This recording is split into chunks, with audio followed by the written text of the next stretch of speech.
Assalomu alaykum hurmatli kitobxonlar. Bugungi Booktuberimizda sizlarga jahon adabiyotining mashhur namoyandalaridan biri Aleksandr Dyumaning Uch mushketyor asari haqida ma'lumot beramiz. Bu asar o'zining qiziqarli voqealari, jasur qahramonlari va unutilmas sarguzashtlari bilan millionlab kitobxonlarning sevimli asariga aylangan. Uch mushketyor romani nafaqat hayajonli voqealari, balki undagi do'stlik, sadoqat, mardlik va adolat kabi insoniy qadriyatlari bilan ham ajralib turadi. Keling, ushbu mashhur asar olamiga birgalikda sayohat qilamiz. Uch mushketyor asari 17-asrdagi Fransiya hayotini tasvirlaydi. Asarning bosh qahramoni yosh va orzulari katta bo'lgan D'Artagnan. U mushketyor bo'lish niyatida Parij shahriga yo'l oladi.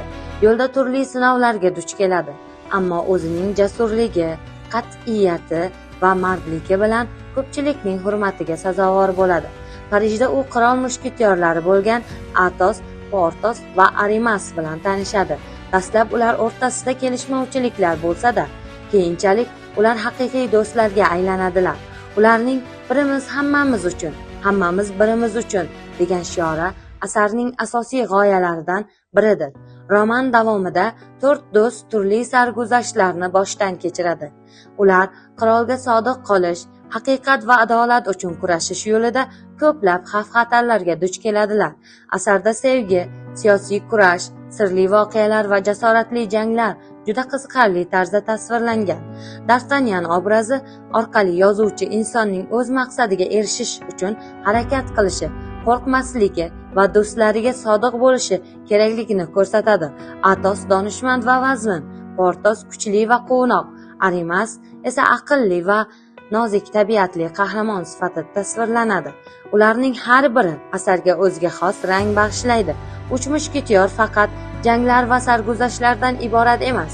Bu asar insoniy fazilatlar, do'stlik, ishonch, jasorat va vafodorlik haqida ham hikoya qiladi. Shu sababli asar yillar davomida turli avlod kitobxonlari tomonidan sevib o'qib kelinmoqda. Xulosa qilib aytganda, Aleksandr Dyumaning Uch mushketyor romani shunchaki sarguzasht asar emas, balki insoniy fazilatlarni ulug'lovchi bebaho asarlardan biridir. Asarda do'stlik, jasorat, vafodorlik va adolat uchun kurashish kabi muhim g'oyalar aks etgan.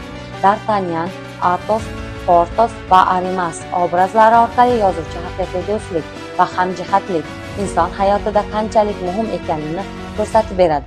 Ularning boshidan kechirgan voqealari kitobxonni hayajonga soladi va asar davomida qahramonlar bilan birga yashashga undaydi. Uch mushketyor asari bugungi kunda ham o'z ahamiyatini yo'qotmagan bo'lib, barcha yoshdagi kitobxonlar uchun qiziqarli va ibratli kitob hisoblanadi.